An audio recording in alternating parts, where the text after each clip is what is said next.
There's this one scene in Meister where they're fighting during Thanksgiving. And I wrote, and I used to go to married couples. I did like 4 married couples. I was like, I would pull it up on my phone. I was like, do you guys literally like when we're having lunch? Am I just reading this? How many of them are still together? Yeah, they all are. Thank God. But I was like, he ruined 3 marriages. Bradley, you're the only person who can do that, Justin.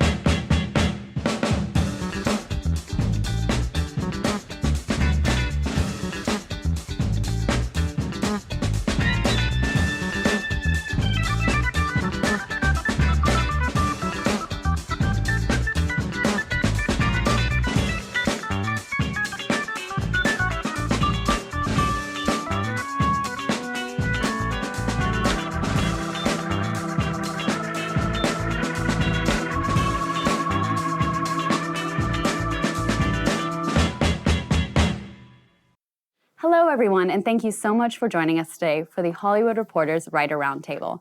I'm your moderator, Beatrice Verhoeven, and I'm thrilled to be joined today by writers of some of the most outstanding screenplays of 2025. Thank you guys so much for being here. Thank you. I would love to take it back to the beginning. Some of you guys have backgrounds in acting, news, politics. How did you get to screenwriting? Hikari, take it away. I think it's, for me, is always the character, like the people is something that I kind of find paying attention to. So if I find something very interesting about that person or particular jobs, that's when I kind of dig in. And then usually the idea just comes, right? And then just catch it and then see if it works, et cetera, et cetera. So yeah, and then I think, Bradley, you said you research a lot once you start finding a character that you want to tell a story, and pretty much exactly the same. Once I learn about the job or learning about the people who exist in this world, then I just kind of dig in what they do, why they do what they do, and who supports around it. And that's how I start building a story. Noah, I know you have a news background, president of NBC News. How did you venture into screenwriting?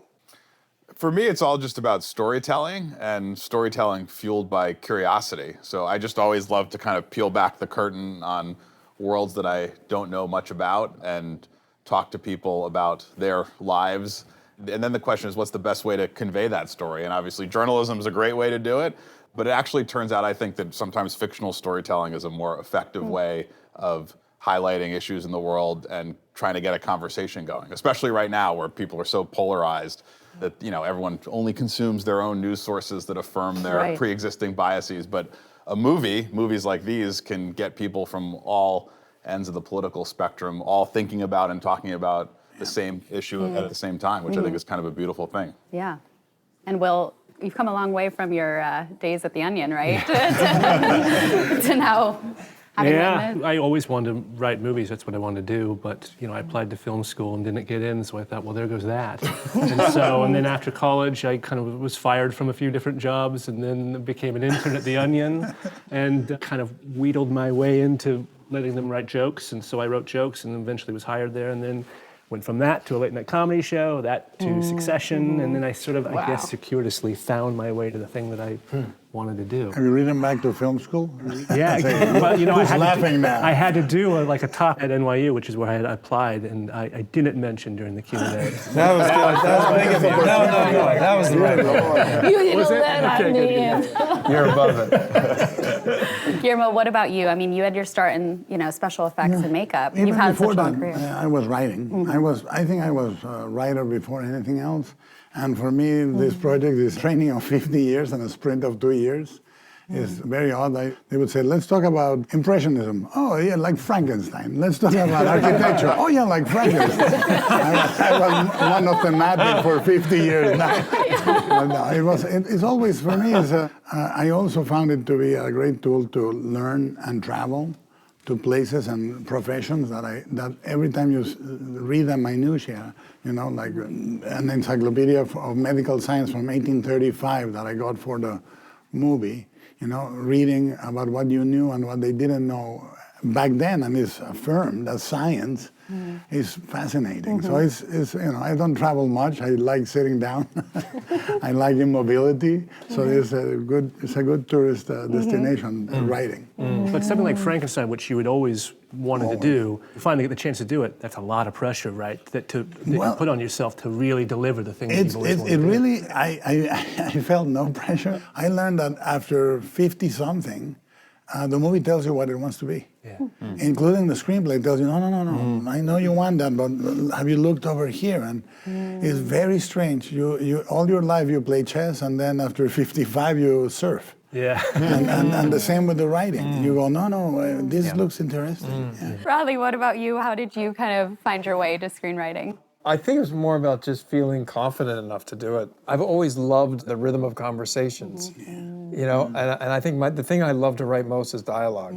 And so it just, I was like 40, fortunate enough to be on movies where I was able to, as an actor, be around great writer-directors and writers, and they allowed me to be a part of the collaborative process, which is a much different thing than actually writing a screenplay, I learned. But I was at a point, really, in my career where I just didn't want to wait around, and I thought I'm getting older, and I do have all these things I want to do, and I was like, kind of like you, it's like the fear kind of went away because I thought, I just have to do it. It's just time. That was for A Star Is Born, and that was the first time I was getting sort of paid to do it.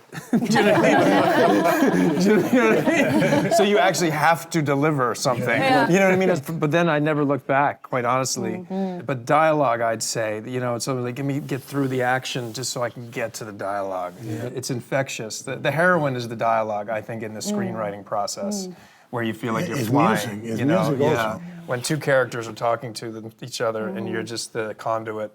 I mean, there's nothing like it. That's why I think every time when I see, your movie, it just always has the rhythm, and it's just like it just continues, and there's without any break, like awkward beat, or just like it's just now it makes sense But so beautifully. Your two movies, also the dialogue has the rhythm of the camera on Train Dreams. It's very strange, and yours is the same. Yeah. This is almost like a Stuart Copeland, and it has, and yes, so the dialogue is it's music. true. It's true. And yours is very much so. elegiac and pastoral. Yeah, the pauses are just as much dialogue as the words. Yeah. I always find that you get into the editing room and you've written so much and spent so much time on these lines, but then you get in the editing room and you find you can pull so much away.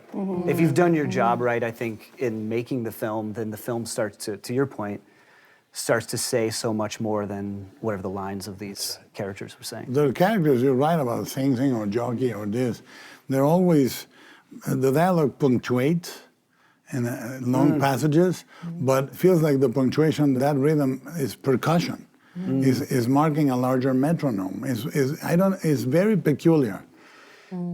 Thank you. No, There's also something I find that as a writer, I was very inspired by other writers and all of that, but then as big of an inspiration for me was my uncle or my dad, who didn't have a formal education and yet had very particular ways of talking and saying things that were so deep and interesting, but they didn't say them in ways that they thought they were being deep, I love that line when you say, sometimes I forget it's not even me, that it happened to me. We were speaking about this earlier, actually. I remember losing a parent and just feeling this very strange feeling. It's so odd because we've been talking to each other as humans for 50,000 some odd years and telling each other about the experience of losing people. And then you go through it and you're I must be the first person to have ever done this. Right. I have no preparation for this. But you are in your own timeline, you are. Yeah, that was a great line, though.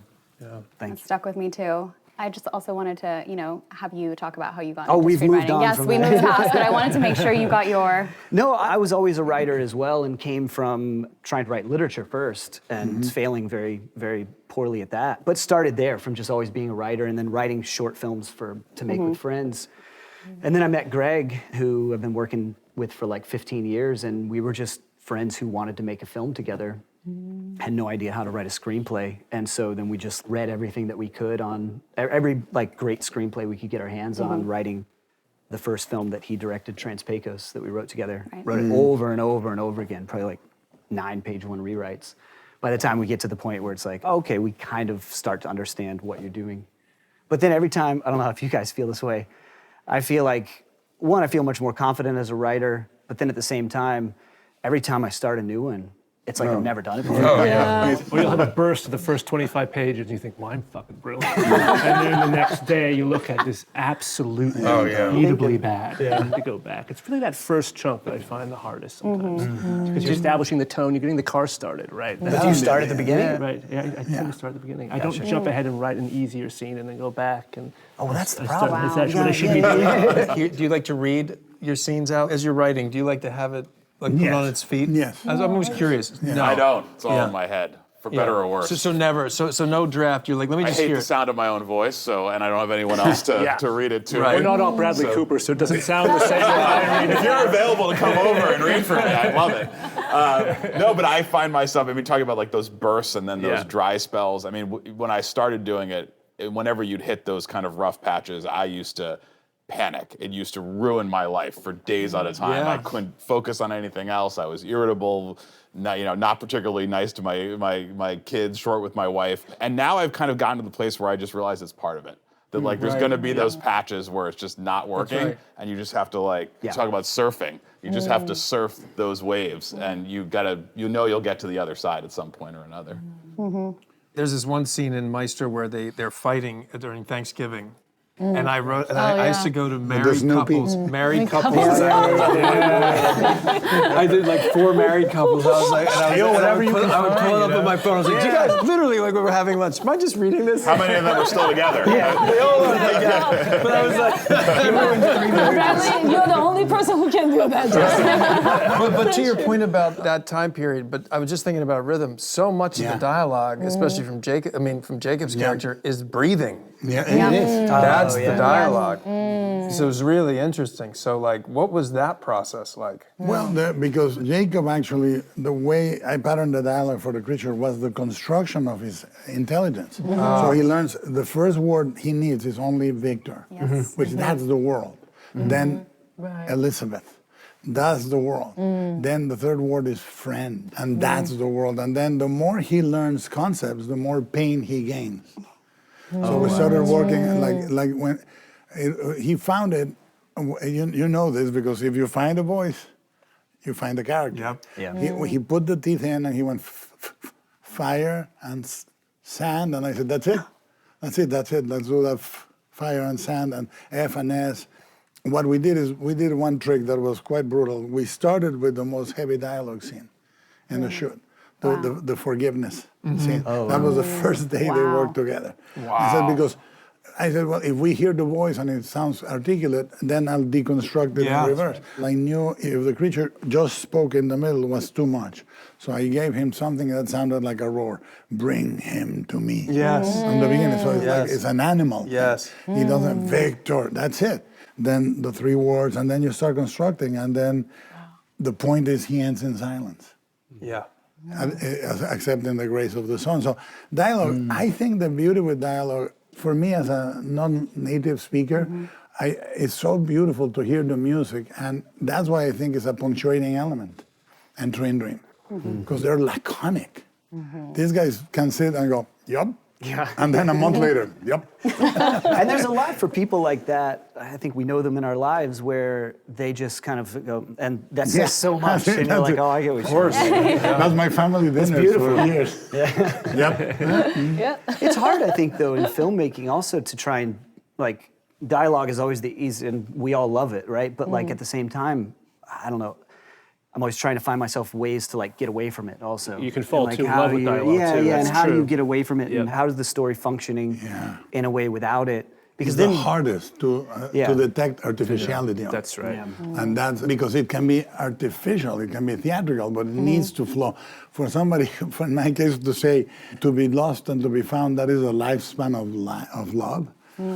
And find a way to find the breath on that. Yeah. Especially when she has been just shot in the gut. For me, is a blessing when you find it. Yeah. And people are in the dialogue. They cannot pay attention to it. It has to be there. But But yours also has a musicality to it, but doesn't feel distant. It doesn't feel like, it still feels very natural from the characters, as if you can still connect with it. I think that's really hard in a period film, especially from that they use Victorian 10 times speaking. more words than we need. You say, pass the toast. And if you're writing that, people say, if it wouldn't be too much trouble, I would like to partake with a piece of toast. You know, and But I go, thought you "Okay." turned it on its head, you know, because you have this like the scene that, you know, like, okay, it's the scene with the captor, right? But both parties are very articulate. Do you know what I mean?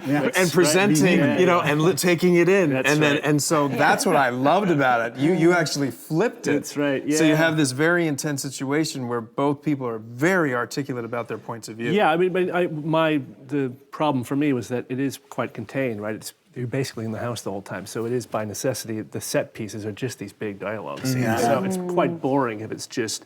But it's I think the you're an opposite. alien. No, you're not. But it's the opposite. So you have to elevate that and find a way to. Because it was yeah. different. Yeah. That's why I leaned in. Right. You're like, oh, I haven't seen this. Right. I've never seen this. Yeah. You know what I mean? He works for the Usually UN it's or the grunts something. and the thing and the like, can I drink something? It's like, no, let me put, here's my hermeneutic. And Let's have it out. Yeah. You know? That's where each of the origins is revealed. Like the fact that you have humor as an anchor. Yes, that's right. And it can be running as an undercurrent. It doesn't have to be funny. It's funny because they're unaware that it's funny. They're playing it straight. Of Yeah. course, Yeah. is what you know. It's how I always try to write. It's always the key. That is also true of doing something as heavy-handed. You can go very easily into having an important situation be spoken in an important way. Yeah. But everybody's struggling with very human stuff. Yeah, I mean, the reality of it is that in our movie, it's a nightmare. It's potentially the end of all mankind, but those people are doing their jobs. That's their job. And so they're not reflecting on the fate of all mankind. They're picking up the phone and calling the person who the handbook says they're supposed to call next. The dialogue of Tracy Letts is amazing because it's factual. It's factual, and it's also something that, you know, the people who work in that room in Strategic Command, they told us they rehearse that scenario 400 times a year. Oh, wow. So he's thought about that. That guy who's the general has thought about this every day, twice a day. And so for him, it's another day at the office, and this is what he's there for. So it's sort of a matter-of-fact nonchalance. Right, he's talking about the sports, the game. Exactly. Yeah. It's like a surgeon walking in to open somebody up. I Right. would be terrified. Morning. Yeah, exactly. There's all this really smart focus on the mundane details of their coffee orders and their snacks and all all those things that make you realize that there's 18 minutes. It's everything. Yeah. But it's coming right after breakfast. You know? Exactly. And they never know when it's going to happen. And it's so much part of the structure, you know, because you can sense that there will be no resolution. Yeah. The more it advances, you can sense that. So the rhythm is those lines. Yeah. I found that remarkable. It's the same than painting loneliness through the construction of the characters, through dialogue or lack of. Yeah, I think the full rental family was just really about the business itself is so bizarre. You're talking about you're renting a family member. You ask actor to come in and pretend to be your dad or sister or brother, and then they'll do it for you. I think a lot of actors, obviously, every moment is improvisation, right? So. And then I guess the actors who are registered to work in this agency, they're not quite working actors, so they're kind of using this environment to really be good at They can ham it up. Yeah. Son, I want to talk Come to you. over here. Come over here. But the moment, the reality, the honesty of in that moment, because the clients who hires those people are like it's just like a newborn baby. It's like, oh wow, here's my dad, and how I'm gonna react to it. So that the relationship me and Stephen Blay had, we constantly talked about how can we make it as organic as possible. And really the story is told from Brendan Fraser's character, Philip. And he's also kind of as fresh as to this business, and he's, again, actor who's not really a working actor. So finding that balance between him playing the character to really investing as a human being, it's that fine line between. So yeah, those are kind of like the dialogues that we were like trying to figure out, like how would say it, you know, how would he say it, and how other people who doesn't know what he's doing is going to react to it. And then a lot of like Japanese, you know, culture. There's a lot of social issues that we kind of try to just a little bit enough to incorporate into what they go through individually. I'd love to ask you about the origins of your screenplays, because we actually have 3 original screenplays and 3 adapted screenplays at this table. And, you know, in a world where Hollywood sometimes is reluctant to make new, fresh ideas, it was so refreshing to have some of your original tales as well. But Bradley, you, Will, and Mark wrote a screenplay based on someone's story 3,000 miles away, more than 20 years ago, right? How did that idea come to you guys? I mean, the idea was born way before I came on, and I was just my friendship with Will Arnett. I was in the middle of shooting a movie on a hiatus because of a location availability, and just asking him what he's working on, and he started talking about that he and Mark Chappell were developing a movie about this guy John Bishop, who I wasn't aware of, who's a very successful comedian. He like sells out the O2 Arena in the UK and everything. But a guy goes into a bar one night, doesn't want to pay the cover, and then they say, well, you can put your name down, and I was like, oh, and you're gonna play that guy? He's like, yeah, and I was like, and I love Will. We used to live together in Venice, California. We were young actors. Oh, really? And like his voice, you know, it was his voice. And I like idolized him. Like I was always like, really looked up to him, and I was like, he just like always reminded me of Robert Mitchum. And he was just always the funniest guy in the room, like always. Like him, Zach Galifianakis, and like Martin Short, like, you know, and Fred Armisen. Like those are like just, if they're in a room, forget it. And weird group, right? No, but they should be in a movie. Yeah. And so when he said it, I just couldn't, you know, it's like those things like you can't get out of your mind. And I just couldn't get it out of my mind, this like idea of his face. And I love stand-up comedy. So that basically like it was an idea, and then I was like, oh, do you think that I could maybe direct it? And then we were talking about this. I haven't figured out how to direct something that doesn't come from me. I don't know where to put the camera. You know, that idea scares me. So I said, like, can I take what if I just take some time to show you something and see what you guys think? I don't know if you feel like this, but we tend to write where we are in our lives. That's the thing I realized the third time. Even if you don't know it, turns That's, out. dude, no question. Yeah. And it's like, you know, like I'm happy. And it was like, I want to make a hopeful movie. And it's all about communication. If I'm not going through a process individually with myself where I'm growing and then it demands something of me, my intimate relationships suffer. And I was like, and it just all like, it was like, oh, this is it, you know? And stand-up comedy could be a foil rather than it being the main thing. Yeah. And so that's how it all sort of started. Interesting.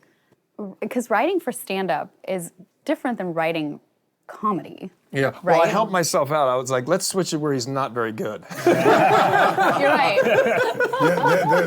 Well, there's a moment where he's leaving when he lets the anger come out, and it becomes just anger. Well, that was the whole That thing. is such a crux. Well, I mean, that was like, it's interesting talking about like what things you write first. And normally, and that was wrote the end first and kind of backtrack. Yeah, it's all about when can this character get to a place where whatever he's feeling in his personal life, he has a way to express it, rather than holding it in like we find him at the beginning of the movie, completely, you know, just out of it. And he's experienced enough now that membrane of vulnerability is gone. And so that's why he feels shame, obviously, from what she's telling him, and he just goes like that and vomits it on the stage. So that was where that, and I, you know, I love stand-up comedy, and I'm sure you have, I've seen many stand-up comics have experienures like that in clubs, like often. Yeah. You know, where they're working through something, and you're like, and it gets dancers. The dad says it was dangerous. You know, so I worked backwards from that. I kept thinking, when he's gonna crack, please joke. I was like, oh, it's just like, please say something funny. It feels so awkward right now. So great job. Oh, thanks. And were the comics in the film, did you sort of let them? Oh, 100%. Yeah. In fact, I felt, you know, David Tell. Yeah, of course. Yeah. And because of the way I shot that, like, you know, you see all the action, storylines here, but I'm with him. And so they leave, and I kept going with him for like about a minute. The Lord of the Cellar, and I like kept the guy. that in the movie for a long time. And like the studio would be like, you know, he's probably killing. Yeah, dude, it was. And they're like, well, we got to get on the street. And the thing I was like, guys, no, trust me. We're now shooting a David Tell special. Is what we're now doing. It was hard to get rid of it. Yeah. It wasn't to the end. I'm like, oh, I know. Yeah. But to me, I'm like, no, this is New York. This is how life happens. Hikari, I mean, all your films deal with trauma and grief and coming to terms with what's happening in your characters' lives. And Hikari, Rental Family, it's a way for the Japanese people to kind of combat their own grief too, because you said before, therapy is not very highly accessible in Japan. Yeah. And I believe Rental Family is also based on a little bit of your experience with your father, right? I was curious how writing your films acted maybe as a form of therapy for what you were going through. I know you made your films after suffering personal losses, so I'd be curious to hear how it helped you navigate your own grief. Sure. I guess for me, it wasn't quite grief per se. I was raised by a single mom, and my grandparents were there. And my mom lied to me about my father's death. And I was told my dad was dead. I didn't have a father figure in the household, so I didn't know what that even meant. But when I was 7, I was outside jump roping, and then this woman came to me, and she's like, "Do you know where your dad went?" And I was like, "Oh, he's dead." She's like, "No, he left you for another woman." Come on. No, it's funny. So, it turned out to be funny. So I go home. I told my mom what happened, and she was like, "Oh, that woman."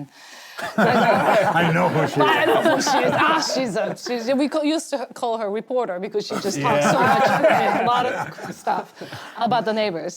And she just literally pointed at the television and said, "You know where Jimmy Hoffa is?" But anyway, she pointed at the television and said, "That's your father." And there's a very handsome actor on television with this beautiful smile. And I was like, wow. So I believed her. Was it true? No. Oh, wow. He was like half American and half Japanese. Like, that's how you tell a story.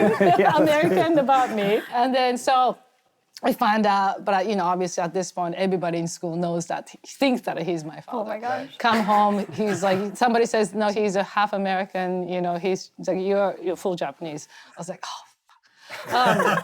And I go home, So I go home and then ask her, and she's like, "Oh, sorry, I lied.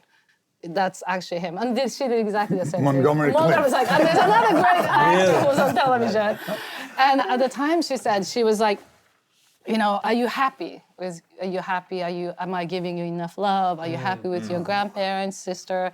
My answer is, of course. Yeah. And she says, "Well, maybe he wasn't the nicest guy. Maybe it's better that you don't know him. And if I'm not giving you enough love, then let me know, because I have to work on that." And how old are you at that time? 7. Oh my Pretty God. heavy for 7. Yeah. So after that, I never, questioned. And I was like, I'm happy, and sure, I don't have this figure. And so that was kind of my inspiration from having that character, little girl character. But also what I realized, because she kind of continues to lie throughout my life, but if you're a single parent, there's nobody else to, rely on. They are trying to really, do anything to protect your kids. She was trying everything to protect me. So that was kind of my inspiration. But a lot of story in the rental family business is kind of same thing. Brendan's character was also my experience being the only Japanese in Utah. As an exchange student. So what does that look like? Didn't turn out to be a traumatic experience for me, but I also learned that some people kind of take it on as it's a very severe, right? Like, oh, my parents lied to me. And my message to it is like, things happens, and we just kind of figure out and flip the kickball change and flip the energy. And got such a light touch with it. It helps us get into the story more, and I think some of these things that might be, you're taking these traumatic things or these difficult, emotionally difficult things and just kind of coming in such a soft way. It really helps us as an audience. Clint and Guillermo, what about you and writing these films during hard times? To me, it's really 50 years. So what when I saw the Creature and Whales movie, I said, that's me. Then I read the book and I said, Mary Shelley knew how it feels to be me, and I was 11, So the next 50 years, I just pondered. And I said, I'm gonna make this movie one day. I was doing Super 8s when I was 11. And I said, I'm gonna talk about me and my dad. And then I realized at 42 that I had turned into my dad. I said, I'm gonna talk about me and my dad and me and my kids and the power of acceptance, right? And then I read her biography, and so many things fused with me. My mother's mother died during childbirth. Her mother died during childbirth. My mother had lost children. Mary miscarried. The earliest one she did died before she could even name the baby. So it went into the ground without a name. I think all these things, I saw how she articulated all that through the book. And the more you know about the itinerary of her escaping with Percy Shelley at 5 a.m. dressed in black, the haphazard journey, the more I fused, and I fused very, very slowly through the decades. And then what happened is, all my life I thought my dad was the mystery. And then my mom dies, and I realize she is the mystery. And it hit me, and you can never impart wisdom on film, but you can impart experience. And the ending was key for me, because when my dad was kidnapped and kept for 72 days, in the middle of that, I kept seeing the sun come out, and I felt really angry. I felt like the cosmos and the sun doesn't care about my pain, right? And one day I said, no, it's my pain that doesn't care about the cosmos or the sun. So why don't I just relinquish that? And I just accept the grace of things not stopping for your particular story. Yeah. And there was a peace that came through that. So that's there. There's a lot of a myriad of details of how it feels. You know, when my mom went, it was like somebody scooped and never came back. Yeah. Scooped a chunk of the universe and tossed it. Yep. I said, okay, let's see how you live without this. And those things are in the movie. I think adapting, if you know the source really, really well, the rhythms of it, the interstitial beauty, the thing that is between the decisions, you go through that, because the work should be a door, not a wall. The moment you make it a wall, well, I can't go there because the book, then you're doing taxidermy as opposed to creating a living animal. So, at the end of the day, I make the joke that adapting a book is like marrying a widow. You have to remember the late husband's memory and be honorable, but on Saturdays, you gotta get it on. Well, you kept something from the book that you don't see in a lot of the adaptations, which is that kind of creature as observer section, where he's Yes. sort of in the other side of the wall. And it starts when he wakes up and the creature's at the foot of the bed, which had never been rendered on film. Yeah. Really? There's a lot of the book that is there that had never been rendered that way. But you have to do it without making it reverence, but love, which is very different. Did you find your perspective on Victor changed over the years? Oh, completely. Well, Victor, the three versions of the book changed dramatically for me. The one I like the most is 1818 and the manuscript, because you actually see Percy arguing with Mary in the margins about adjectives or adverbs or this and that, But the more she was not disciplined, the more interesting it was. So your view of Victor, for me, it has to be experienced by the audience. You start and he is saintly. I give him a halo in the back. And you say, oh, he's Jesus. And then you realize he's Charles Manson. It changes. So my perspective was, can two entirely opposite points of view reconcile? And grace and forgiveness happen so fast. I think we all want to be forgiven, and we all want to forgive, no matter how much you hate. So that was the thing. Can I make Victor that way? Imperfect. Yeah. What about you? How did you? I'd love to hear. I had lost both my parents in kind of quick succession in ways that were surprising in their own ways, and just felt like, you get blindsided by life, and then you start thinking about the injustice of it, like, oh, I should have been older, I should have done this, or I didn't say the things that I wanted to. And this book came along. I had known Dennis Johnson's writing for a long time, but would never have thought to adapt this book until a group of producers sent it along who had the rights to it. And I read it, and I just felt like there was such a, I think what you're talking about as well, there felt like such a bed there to talk about things. And you don't want to make a film into a therapy session, but you want to give something to somebody. And I think give something to the audience through it. And there was a big part of it of just I wanted to show the long tail of grief and the fact that, you have this moment in time where you can't move and you're just kind of lay in bed and you have this feeling that how are people just going on with their lives out there when my life seems to be over? I also had my first child right around the same time, and so then holding those two things in my hand at the same time, and just wanted to show, hopefully, give something to the audience where that grief never leaves you, and it kind of you always walk with a limp after it, and any of us who've gone through that know that, and yet there's so many more beautiful things that will come in life, and so much more joy, and it'll always be tinged with whatever you've gone through, but your movie was, it was such beautifully shot. But then I don't, the part you're talking about, the lead character, it's your story, right? And I don't know that. I didn't have father from the very beginning, so I have no idea. But then the fact that the way you told the story through visual and the just emptiness of it, just even the shot, you chose, it just really visually told such a beautiful way and was such an easy way to understand Joel's character and just carried me through all the way. And oh my God, it was devastating when The fire structure, happens. the structure, though, is remarkably different from the book, which you made it more linear as opposed to starting with the most shocking act. Well, the book's the book's incredible for, like, I encourage anybody to read it, but it's very stream of consciousness and it's just kind of all over the place, and he dies on page 86 and there's still 30 more pages to go, and then it comes back around. But I wanted to find a structure that could work for it without losing the wooliness of the story and the wooliness of life, where it feels, I think, like episodic at times, and people come in and drift out of our lives. And then yet, looking back, you start to put the pieces together and it all kind of starts to make sense. But as you're living it, you're just kind of going through it.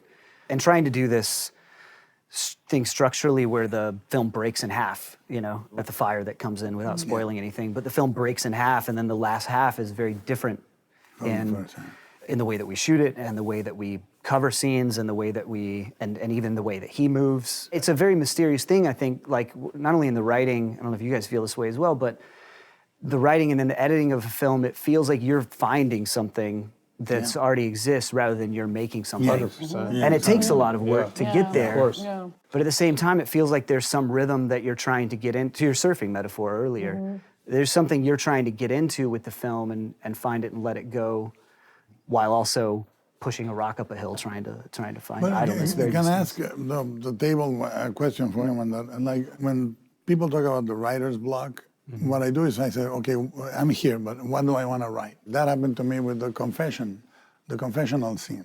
I was stuck on a really dire thing, and I said, I'm going to write a misunderstanding and like a situation. How do you deal with something like that? Like writing and finding yourself frozen, and how do you... Usually I'm frozen by what seems like the infinite number of possibilities. It's sort of like I'm stuck at a point, and I feel like there's 8 or 10 branching paths I could see where I could go that way, that way, that way. And boy, if I make the wrong choice, then I'm going to get a month down the road or 30 pages down the road and realize, oh, I should have taken path A. So that's usually the issue for me, is like, I'm not sure which way is the right way. It's not that I have no idea where to go. It's sort of which is the right idea. Do you try different things and kind of start to go down paths? Sometimes, yeah. And obviously, the more you do it, the more experienced you are, that you learn, you have a sense of which way might be the right path. But then you can even second guess that by saying, well, am I taking the path I always usually take?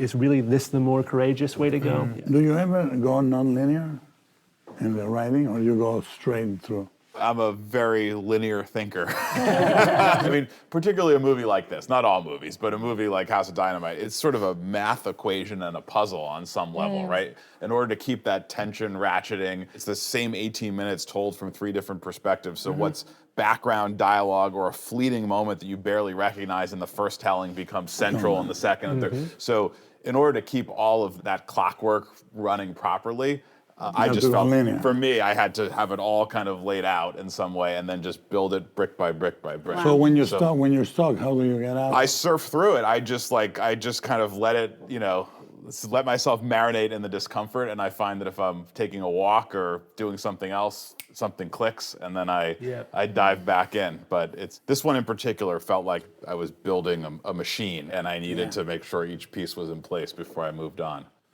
And then do you go back once you've got the draft? Then are you going back and yes, there was a lot of cross-referencing. Or was it perfect? It was perfect the first time. No, there's a lot of. I never looked back. Never looked back. Just nail it on the first try. No, of course, there was a lot of going back and then massaging, because then you want to make sure, again, it's all in service of story. So this moment needs to happen in a different place, but that's a ripple then through the other 3, or even backwards ripples that happen when you got to the end. So. I think when you're trying to do this kind of structure, it becomes harder to just let the creativity flow free, and you have to have a little bit of a design in mind. But so much of writing, does happen on the walk to the grocery store, walking the dog. For me, it's everything. It's very hard to describe this to partners and family. Like, I'm writing right now. Yeah, exactly. I'm working. It doesn't look like it, but I'm working. It doesn't look like it, I promise you. Bradley, what about you? Is it like, do you keep it very loose when you get on set with how much do you stick to the script? Because not only this film, but all your films feel like So natural So and, natural. and Yeah. loose in a good way. If I've worked diligently and just ferociously on the script and had many avenues that found and no exit, then I'm able to go and allow improvisation to happen. But when it's not, Because you know what it needs to be. exactly. But I don't know if it's like improv. I mean, I learned this from David O. Russell. Is like, and I operated on this movie, so I'm like, and it's all in the 40s, so I'm right here. Oh, you were Yeah, so operating. I'm Wow. right there. So I always find like you want the actors to feel as comfortable, right, and as safe.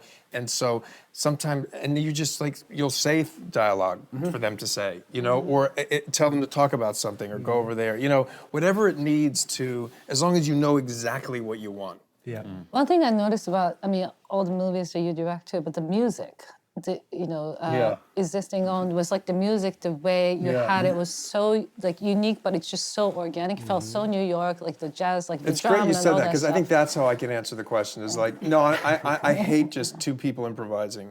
Yeah, I hate shooting it. That's for sure. You're just like, what the fuck? It's just like, what are we doing here? What was all those years of writing for? I remember Todd Phillips used to say that. He's like, I've written. Yeah, it's so funny. He's like, do you think what you're gonna come up with right now is better? Everyone was like, oh yeah, that's a good point. Billy Friedkin, when I was with him in the shooting of his last film, the actor would improvise this much, and he would say, "The man that wrote that has a Pulitzer." But to the rhythm. So what I was saying is like, as long as you have the rhythm in your head, or you're listening to the rhythm that's happening, and like location scouting changes the writing. I mean, by the way, I'm writing scenes the whole shooting of the film. Like I wrote that scene between Balls and him during the production of the. Like we were like towards the end. It's like, oh, he needs one more thing for him to be able to go to that door. Like the dad's not enough. Yeah. And I was like, oh, and now Balls makes sense to me that he's the Falstaff, which I always wanted him to be, but like, there was a moment where you could see that he actually has the wisdom. It's like the movie tells you, the screenplay tells you where the deficits are. You know what I mean? Question for you that is anecdotal, because having done a movie with Idris, and I love Idris, but he said to me the first day we met, he said, "I want you to know I don't learn the lines." And I said, I find them on the day. I remember you telling me this. Yeah. It's nice of him to disclose that experience, I guess. And his method is, when in doubt, squint. Interesting. He's a great squinter, isn't he? He's a great squinter. But his lines are so precise. Did he do that on House? He did learn his lines on this movie, yes. It was me then. I think nothing personal. No, he was great. I mean, he definitely learned the script as it was, but he also brought, a much of himself to it at the same time. So there was, of course, some improvisation around the margins of it. I mean, it's just him and another guy in a helicopter for most of that. The weight of the world on his shoulders. Amazing lines, rare, well done. It was so powerful, so horrifying. I wish I could take. I mean, that all from me.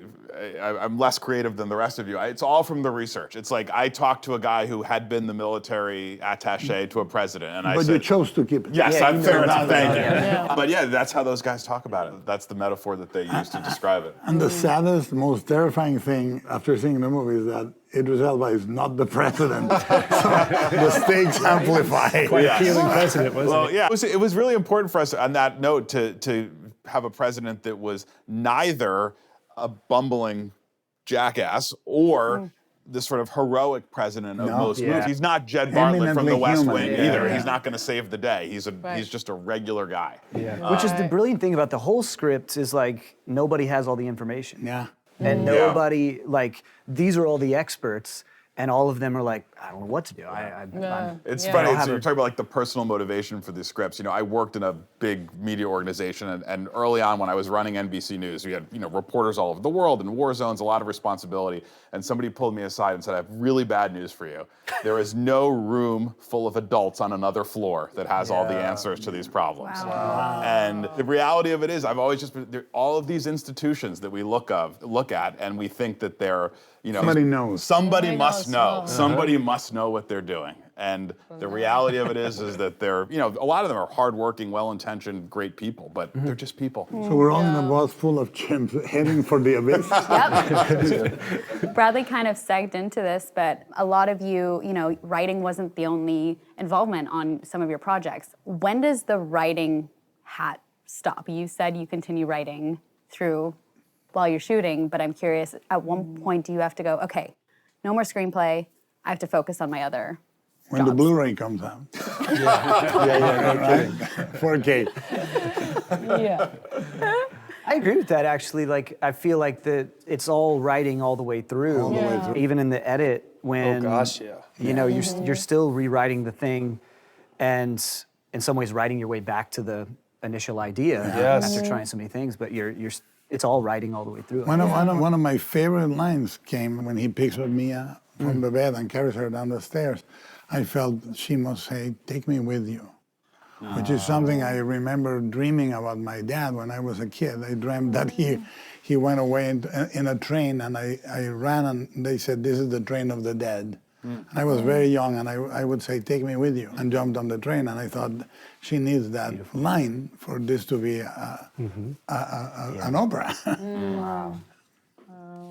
So you did it in post. I didn't post. Yeah, I amazing. was thinking that there's something, because it felt too largo. Yeah. And it felt like it needs a punctuation. Yeah. And I said, "Oh, take That's me with such a, I you." mean, isn't that funny? And then the whole scene makes sense. The shot Yeah, makes the sense. shot It makes all sense. makes sense. I could talk to you guys forever, but we're going to close with some Can we rapid stay fire behind? questions. Yeah, exactly, right? Just first thing comes to mind. Where do you guys write? Sofa. It's the laptop, so wherever I am. Yeah, anywhere. Yeah. Yeah, same thing. Either in bed on the sofa or on a desk upstairs. But always Never on on the desk. Never the desk. Never. I have five. Never. I like bed. Bed? Yeah, bed, and then That's good. yeah, chair. But never, I can't do desk. I sit at my desk like a square. There we go. Do you need complete silence when you're writing or background music? Hell no. No. I need total silence. I can't hear that. No. Silence. Yeah, silence. I can silence. No? Really? No. Because do you even with the listen to? rhythm thing, that's Yeah. to me, it's like No, other but- rhythms get in the way of it. It's so, and by the way, I didn't know that initially. Like the first one, I'm like, and I'm just like, I don't know, it's too much. Like it Interesting. almost. But if there's something as a distraction, then I feel like I have the silence. Wow. Do you put music on, or do you use I like know voices exactly. and things? It's Pat McAfee's show, ESPN. It's on for 4 hours. You listen to talk radio. Yeah, it's like I just have it on the iPad there Holy on low, shit. and I'm like, yeah, It's just noise. It just happened organically, and then I needed it every day. So it was literally that show. I hope he doesn't Wow. retire. Yeah, isn't that funny? Really weird, right? Yeah. Actually, I have to say, silence, yes, most of the time. But then when that particular moment that I'm just coming out of, like I think about the music, and then just play that music in the background, Yeah. and then that music, see where the music takes me emotionally, and then I start. Always music have for those me. moments. Yeah, music. And then I had to, because working in series television, I had to get used to writing in the back of like crew transpo and like That's so yeah. true. I got Wow. used to that. Wow. Yeah. Clint, what about you? That's a skill. I can't write with music because I feel like it influences it too much. But I can silence, no silence, like jackhammer. It doesn't matter. Oh my gosh. Yeah. Listening to having other people talking in the background, whether it's I like it. it feels like yelling out Yeah, it's numbers something- when it's someone's something- trying to do a math problem. It's Yeah, like- it doesn't feel like that. Yeah, I don't know. There's something about for this one. Yeah, but I also write. It's true. Like in bed stuff, there's total silence. You're right. Yeah, yeah. Pat and that- McAfee is, Yeah, yeah. wow, that's yeah. Isn't that crazy? Yeah. It's so random. Because even right? with music, like I can't listen to people who I love, like Bob Dylan or Elvis Right, Costello, with because lyrics. there's too many Yeah. words and they're too focused on the Yeah, lyrics. yeah, But yeah. I do it like in high school, you did a mixtape for a girl. Yeah. I do a mixtape for the screen. Really? Oh, yeah. Is that still? Yeah, it's a On playlist, Spotify, and I the just have it playlist. in repeat. Yeah. My last question for you. If you could have written one other script that became a film in any year in history, Any which, year in history. Any year. Which one would you have most liked to have written? Dr. Strangelove. Well, you did. No, different genre. I think a Graham Greene script for The Third Man is like a great example. Of, Wow. Yeah, kind of. It sort of has a sort of thriller genre mystery element to it, but then it seems to be grappling with the state of the world and post-war world. It's just really atmospheric and great dialogue, and yeah, I love it. I would go with Frankenheimer's The Train, which was written. Burt Lancaster, right. Walter Bernstein was one of the writers who is a great structuralist. And I love the idea of taking a genre Yeah. that works like a genre movie, that delivers what the genre movie is, and it still has weight of theme and character. That to me is a perfect movie. Yeah. It starts on a perfect script. It's a really overlooked movie too. I Overlooked, think. but you see it and the way, and the two, Ronin and the train. Yep. Frankenheimer was in a state of grace. Ronan's great too, right? Yeah. Beverly Hills Cop. There you go. That's comedy ever made. You know, But it also it's a drama, like straight up drama in the beginning, like and then bam. That's really funny. can I also can I choose Midnight Run? Both Marty Brest, right? Yeah. Amazing.